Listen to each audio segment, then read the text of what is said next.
The Secret History, or Anecdota, by Procopius. Introduction.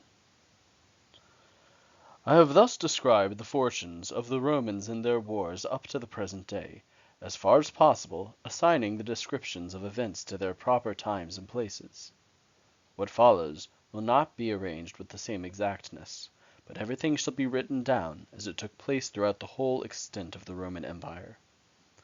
My reason for this is, that it would not have been expedient for me to describe these events fully while those who were their authors were still alive. For, had I done so, I could neither have escaped the notice of the multitude of spies, nor, had I been detected, could I have avoided a most horrible death, for I could not even have relied upon my nearest relatives with confidence. Indeed, I have been forced to conceal the real causes of many of the events recounted in my former books. It will now be my duty, in this part of my history, to tell what has hitherto remained untold, and to state the real motives and origin of the actions which I have already recounted. But when undertaking this new task, how painful and hard will it be to be obliged to falter and contradict myself as to what I have said about the lives of Justinian and Theodora. And particularly so, when I reflect that what I am about to write shall not appear to future generations either credible or probable, especially when a long lapse of years shall have made them old stories.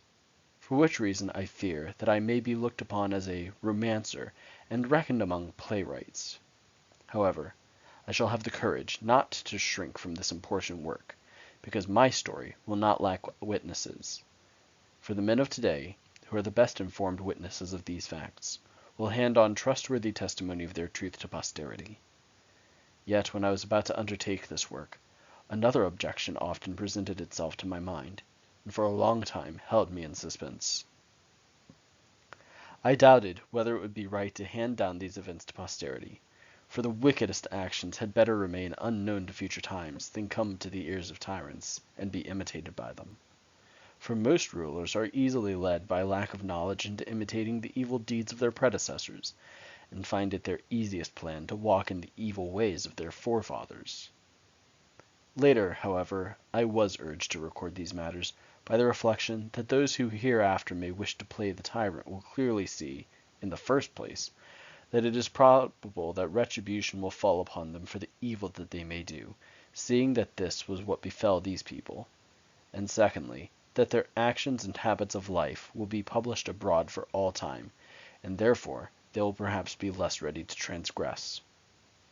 Who, among posterity, would have known of the licentious life of Semiramis, or of the madness of Sardanapalus or Nero, if no memorials of them had been left to us by contemporary writers? The descriptions of such things, too, will not be entirely without value to such as hereafter may be so treated by tyrants.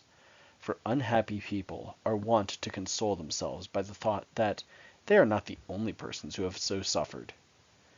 For these reasons I shall first give a description of the evil wrought by Belisarius, and afterwards I shall describe the misdeeds of Justinian and Theodora. Chapter 1. The wife of Belisarius, whom I have spoken of in my previous writings, was the daughter and granddaughter of chariot drivers, men who had practiced their art in the circus at Byzantium and at Thessalonica. Her mother was one of the prostitutes of the theater. She herself at first lived a lewd life, giving herself up to unbridled debauchery. Besides this, she devoted herself to the study of the drugs, which had long been used in her family, and learned the properties of those which were essential for carrying out her plans. At last she was betrothed and married to Belisarius, although she had already borne many children. She formed adulterous connections as soon as she was married, but took pains to conceal the fact by making use of familiar artifices, not out of any respect for her husband, for she never felt any shame at any crime whatever, and hoodwinked him by enchantments, but because she dreaded the vengeance of the Empress, for Theodora was very bitter against her, and had already shown her teeth.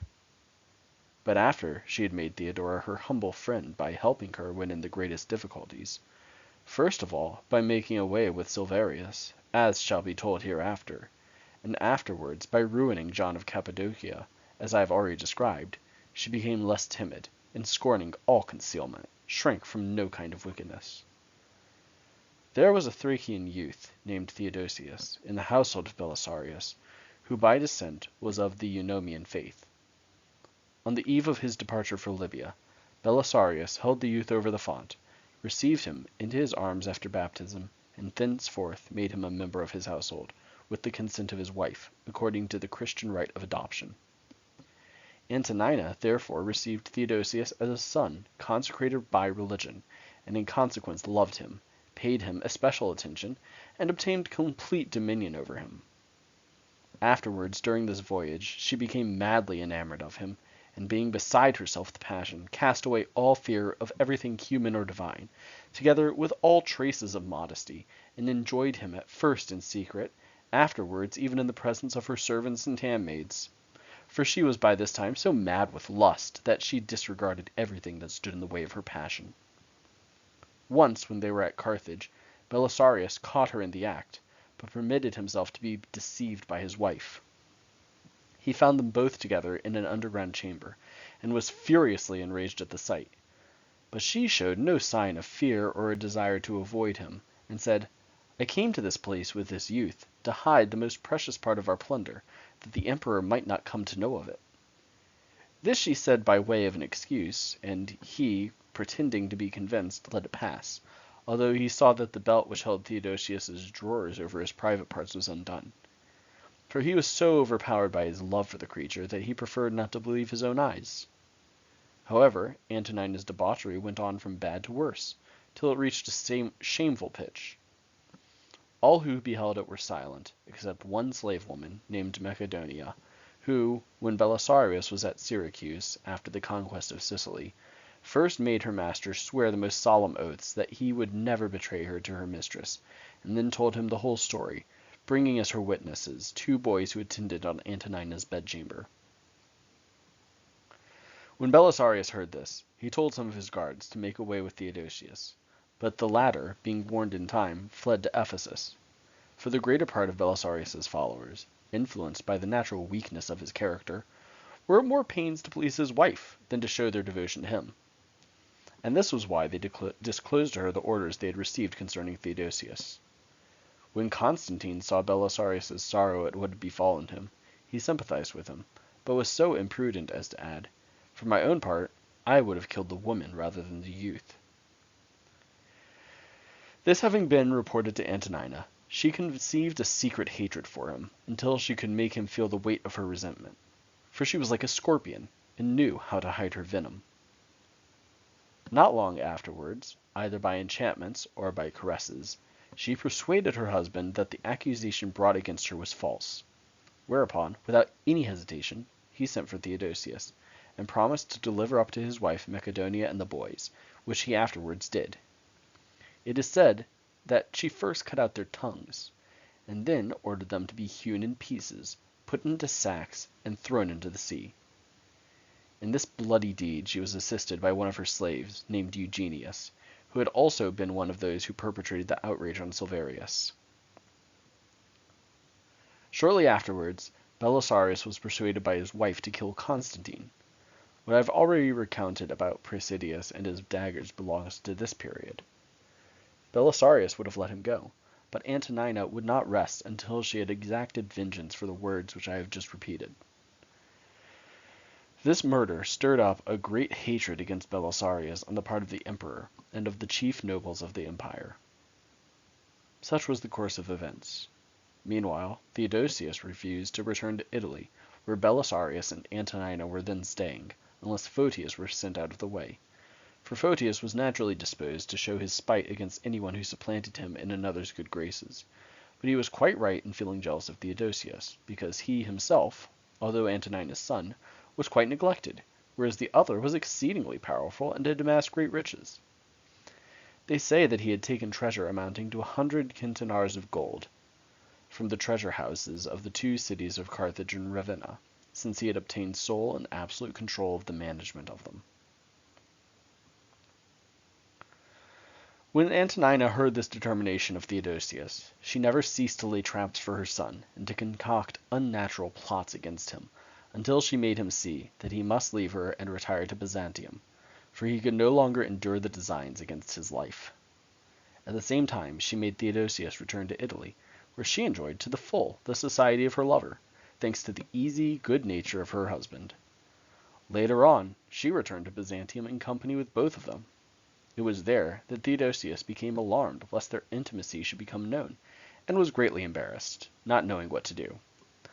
That it could remain undetected to the end he felt was impossible, for he saw that the woman was no longer able to conceal her passion and indulge it in secret, but was an open and avowed adulteress, and did not blush to be called so. For this reason he returned to Ephesus, and after having submitted to the tonsure, joined the monastic order.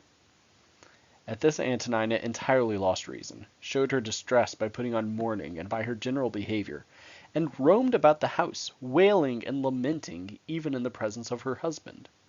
The good friend she had lost, so faithful, so pleasant, so tender a companion, so prompt in action. At last she even won over her husband, who began to utter the same lamentations.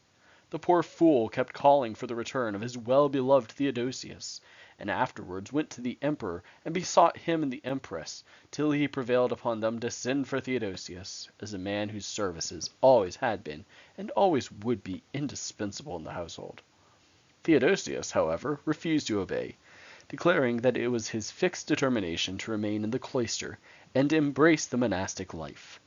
But this language was by no means sincere, for it was his intention, as soon as Belisarius left the country, to rejoin Antonina by stealth at Byzantium, as, in fact, he did.